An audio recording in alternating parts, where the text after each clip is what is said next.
Welcome to Mrs Deepi YouTube channel. Subscribe பண்ணாதவங்க subscribe பண்ணிக்கோங்க. Hi hello, எல்லாம் எப்படி இருக்கீங்க? நல்லா இருக்கீங்களா?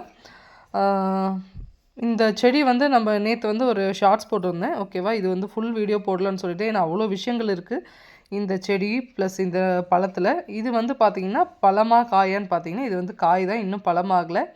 பூவிலேருந்து இப்போ தான் குட்டி பிஞ்சு வச்சு காயாக மாறி இருக்குது. இதனுடைய ஒரிஜினல் கலர் எனக்கு தெரிஞ்சு நான் சின்ன பிள்ளையிலேருந்து பார்த்தது வந்து பார்த்தீங்கன்னா ஃபுல்லாக க்ரீனாக இருக்கும், மேலே வந்து ஒரு ஆஃப் வந்து ரெட்டிஷாக இருக்கும், ஓகேவா? அந்த மாதிரி கலர் தான் இருக்கும். ஆனால் இந்த செடி வந்து பார்த்திங்கன்னா சத்து பற்றாக்குறையினால இந்த கலரில் இருக்கா, இது பழமே இப்படி தானான்னு கண்டிப்பாக எனக்கு தெரியல. ஏன்னா லாஸ்ட் டைம் வந்து எங்களுக்கு க்ரீனாக தான் இருந்துச்சு, இந்த முறை கம்ப்ளீட்டாக கலர் சேஞ்ச் ஆகிடுச்சு. ஆனால் இந்த கலர் வந்து பார்க்க எனக்கு ரொம்ப ரொம்ப பிடிச்சது. அவ்வளோ வந்து கண்ணுக்கு ரொம்ப அருமையான ஒரு வியூவாக இருந்துச்சு. அது மட்டும் இல்லாமல் இந்த பூ பார்த்திங்கன்னா நல்ல மல்லி முல்லைப்பூ மாதிரியே இருக்குது, ஓகேவா? இந்த செடி இந்த காயினுடைய பேர் வந்து சொத்த கலக்கா இல்லை கிழக்கான்னு சொல்லுவாங்க. இது வந்து மேக்ஸிமம் காட்டு பகுதிகளில் தான் இருக்கும், காடு புதர் அந்த மாதிரி இடத்துல மட்டும்தான் இருக்கும்.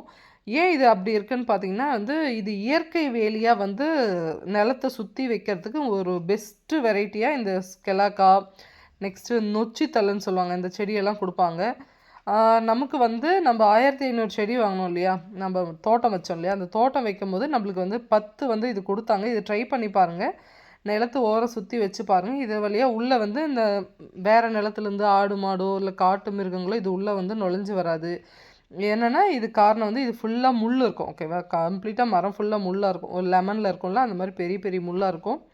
அதனாலே வந்து அந்த காலத்தில் பிளான் பண்ணி இந்த மாதிரி செடி, கற்றாழை செடி, நெக்ஸ்ட்டு வந்து நொச்சி தலை, இந்த மாதிரி செடிகள்லாம் வந்து நிலத்தை சுற்றி வைக்குவாங்க.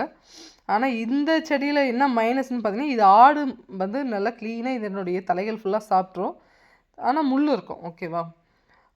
இந்த காயை வந்து எந்த மாதிரி முறைகளில் பயன்படுத்தலான்னு வந்து பார்த்திங்கன்னா இது வந்து எனக்கு தெரிஞ்சு உப்பு மிளகாய் பொடி வச்சு தான் சாப்பிடுவோம். நான் நிறைய வந்து இது வேறு என்னென்ன முறைகளில் பயன்படுத்தலாம் நான் கேட்டு தெரிஞ்சுக்கிட்டப்போ பார்த்திங்கன்னா ஊறுகாய் போடலாம், மாங்காய் மாதிரி ஊறுகாய் போடலாம். நெக்ஸ்ட்டு வந்து ரைஸ் செஞ்சுருக்காங்க, தொக்கு மாதிரி செஞ்சு வச்சுருக்காங்க. ஏன்னா இது புளிப்பாக இருக்கிறதுனால நிறைய வந்து மக்கள் விரும்பி இதை வந்து சாப்பிடுவாங்க அப்படின்ற மாதிரி சொன்னாங்க. கண்டிப்பாக நீங்கள் வந்து ஒரு நிலத்தில் வந்து இயற்கை வேலியை ட்ரை பண்ணணும், இயற்கை வேலி வைக்கணும்னு நிறைய டைப் ஆஃப் மரங்கள் இருக்கும்போது இதையும் ட்ரை பண்ணி பாருங்கள். ரீசன் என்னென்னா இது வந்து ஒரு பலன் தரக்கூடிய மரம், ஓகேவா? கண்டிப்பாக வந்து எந்த ஒரு விஷயம் செஞ்சாலும் பலன் தரக்கூடிய விஷயங்களை செஞ்சால் நமக்கும் அடுத்த தலைமுறைக்கும் ரொம்ப ரொம்ப யூஸ்ஃபுல்லாக இருக்கும். ஓகேங்க, இந்த வீடியோ பிடிச்சிருந்தா மறக்காமல் லைக் பண்ணுங்கள், ஷேர் பண்ணுங்கள், கமெண்ட் பண்ணுங்கள், சப்ஸ்கிரைப் பண்ணுங்கள். யார் யாரெல்லாம் இந்த பழத்தை வந்து சாப்பிட்ருக்கீங்க அப்படின்னு மறக்காமல் வந்து கமெண்ட்டில் சொல்லுங்கள், ஓகேவா? ஏன்னா நான் சாப்பிட்ருக்கேன். இப்போ நம்ம நிலத்துலேயே வந்து நல்லா விளைஞ்சிருக்கு. மேக்ஸிமம் வரவங்கெல்லாம் வந்து இந்த பழத்தை பறித்து விரும்பி சாப்பிடுவாங்க எனக்கு தெரிஞ்சு, ஓகேவா? யாரெல்லாம் சாப்பிட்றீங்கன்னு மறக்காமல் கமெண்ட்டில் சொல்லுங்கள். Okay, thank you.